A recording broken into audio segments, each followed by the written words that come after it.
Good morning students. In the previous video we had seen about voltage to current converter. Now in this video we will see current to voltage converter. So the input should be a current and output should be the voltage. So that type of converter is going to be called as current to voltage converter. So how to find your current to voltage converter is again we are going to take an inverting configuration of your operational amplifier. So in this case, the inverting terminal is going to be connected to your RF resistor, that is a feedback resistance, and the input side, if I am going to assume that this is going to be a R1 and V in, that V in by R1 can be changed as I1.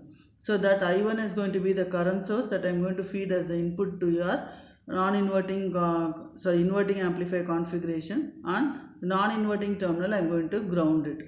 So what are the conditions I am going to assume is, here in this case you are going to have your operational amplifier is going to have high gain. So when it is going to have a high gain, the input resistance of the operational amplifier is going to be very high.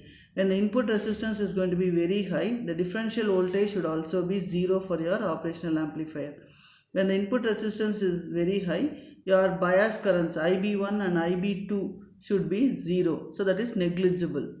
So the ideal conditions of an operational amplifier is the differential voltage should be 0. That means V1 should be equivalent to V2 and the op amp gain is going to be very high. And next is, since the input resistance is going to be very high, the current drawn by the input terminals of your operational amplifier is negligible. So negligible means we take IB1 is equivalent to IB2. Now what we are going to do is, if I am going to consider this as your inverting amplifier, that is your inverting operational amplifier, then I can take this to be your, so like this I can assume. So this is your V in, your inverting amplifier configuration of your operational amplifier. So here this is going to be a non-inverting terminal at the ground terminal. So this is going to be a feedback resistance RF. This is your R1. So this is your V in voltage here. So what we are going to do is, the voltage at this point is going to be V2. This is at V1. Okay. So now to find out your output voltage V0, what we are going to do is, the current that is going to flow because of this V in, I am going to take it as I in. So here now this I in is going to be split into this branch as well as this branch. We know that this IB2 is going to be 0 because the input resistance of your operational amplifier is going to be negligible. So I can write my expression as, applying KCL at your node V2, it is going to be I in is equivalent to your I2. If I am going to assume that the current through this is going to be I2, so I2 in plus IB2. So we know that your IB2 is going to be 0. That means my I in is equivalent to I2. So now to find this I2, what is this I2 or I in? Same current only flows. So what is this I in? I in is nothing but from here to here, if I am going to take, it is nothing but V2 minus V0. We want to find the output voltage. So V2 minus V0 divided by RF. We know that when V1 is 0, V2 should also be 0 because the differential voltage should be 0. That means V2 is 0. So my expression is going to be minus V0 divided by RF. So if I want to write it in terms of I in, my V0 is equivalent to minus your I in into RF. So we can say that the current, the input source, this instead of an voltage source in series with your resistance, I can replace it with a current source there. So that current source is going to provide I in. So here it has been replaced. This current source is going to pass through this feedback resistance and I am going to get an output voltage V0. So here my output voltage is going to be minus I in into RF. So the input is current, output is going to be voltage. So this is your operation of your current to voltage converter circuit. So that is what we are going to see here. Your open loop gain of your operational amplifier is going to be very large. That means V in is going to be equivalent to V2. So the input impedance of the op-amp is going to be very high. So the current entering into the input terminals of your operational amplifier is negligible. That means IB1 is equivalent to IB2 is equivalent to 0. So if I take the gain of the inverting amplifier, the gain of the inverting amplifier is V0 by Vin is equal to minus RF by R1. So what is V0 from this expression? Minus RF by R1 into Vin. Suppose my V1 is going to be 0, means that is the voltage at the non-inverting terminal is going to be 0, then V1 should be equivalent to V2. So here In, so we have found out the In equation. In is nothing but Vin by R1. So V0, we found the V0 equation. V0 is nothing but minus In into RF. My output voltage is going to be in terms of your input current In. So the input is a current source there. So instead of a voltage source in series with a resistance, I have replaced it by a current source. So it is current to voltage converter. So what is the sensitivity of the current to voltage converter is the output voltage V0 is equivalent to minus In into RF. So here this is your output, this is your input. So what is the gain? That is your RF. Output by input is nothing but the gain is minus RF. So we say that the gain of this converter is going to be equivalent to minus RF. The magnitude of the gain is going to be called as the sensitivity of the current to voltage converter there. So here gain is nothing but the amount of change in output voltage for a given change in input voltage, input current is going to be decided by this sensitivity factor, that is this RF there. So by keeping the RF variable, here it is we can vary the sensitivity as per the requirements. According to our application, we can vary the sensitivity of the current to voltage converter by varying this feedback resistance RF.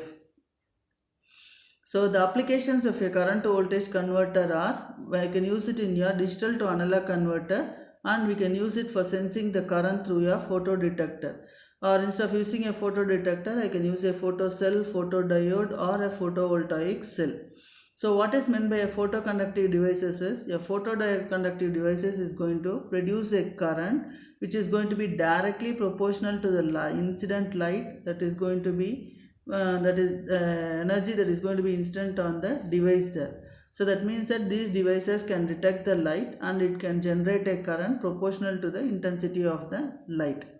So here in this case, we will see the first example, a DAC, that is a digital to analog converter using current to voltage converter there. So here your input part, we are going to have your DAC. So in a DAC, we are going to have take an 8-bit DAC, that is digital to analog converter. 8 digital inputs are going to be taken, that is 8 binary inputs are going to be taken. This is going to be the LSB bit and this is your MSB bit. The 8 bits are going to be converted into digital, into analog output. So your analog output is going to be in the form of current. So here in your fourth pin you are going to get the current. So this current I want to convert it to a voltage. So what I will do is, this output is the current. So I can use a current to voltage converter to convert this current to your voltage. So according to the digital input what I am giving, I am going to get an analog current. This analog current will be given to a current to voltage converter, and the output I will be getting it as my I0 into RF. So here, since your I0 is going to enter inside the DAC, we are going to take the current to be flowing through your RF from V0 to your inverting terminal there. So that is why my V0 is going to be a positive one. So V0 is equal to I0 into RF. So this is how a current to voltage converter is going to be used. So here we can see that it is a combination of your DAC, that is the digital to analog converter, and your current to voltage converter there. So the 8-bit digital binary signal is going to be given as the input, and V0 is going to be the corresponding analog output of the current there. So here in this case, the analog output of the current to V0 is nothing but the analog output of the current to voltage converter. So the output of the DAC is nothing but a current. So where this current can be represented as V0 by R1 into D7 by 2 plus D6 by 4 plus D5 by 8, that is the weights, plus D4 by 16 plus D3 by 32 plus D2 by 64 plus D1 by 2 power 7, that is your 7th bit, 128 plus D0 by 2 power 8, that is 256 there. So where I0 is nothing but the output current of the DAC, and here we are going to have Ri is equal to input resistance in kilo ohms, Then V reference is your voltage. D0 through D7 are going to be the 8 binary inputs there. So next is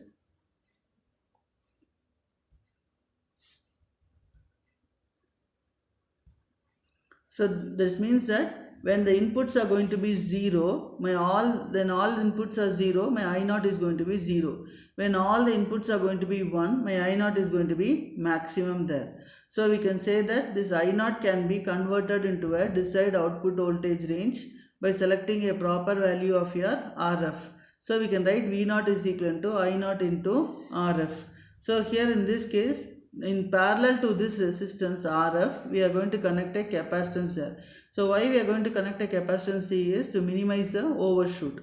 So here in this case, the output voltage of the current to voltage converter is positive because the direction of the input current is opposite to that of the basic current to voltage converter there. So next application is detecting the current through photosensitive devices. So photosensitive devices is, instead of having a current source, I can use a photocell there. So if I am going to use a photocell, a photodiode or photovoltaic cells, these cells are going to produce a current which is proportional to the incident light that is going to be on the device there. So here in this case, this current will be flowing through the feedback resistance RF, and it is going to be independent of the load resistance there. So suppose if I am going to use your photocell, your photocell is nothing but it is a passive transducer there. So since it is a passive transducer, it requires an external DC voltage to operate the photocell there. So if I am going to use a photovoltaic cell is going to be an active. It need not require any DC voltage. The photovoltaic cell is going to produce a current that is going to be proportional to the incident light that is going to be falling on the device there. So we can say that it is a self-generating circuit and it does not require any DC voltage.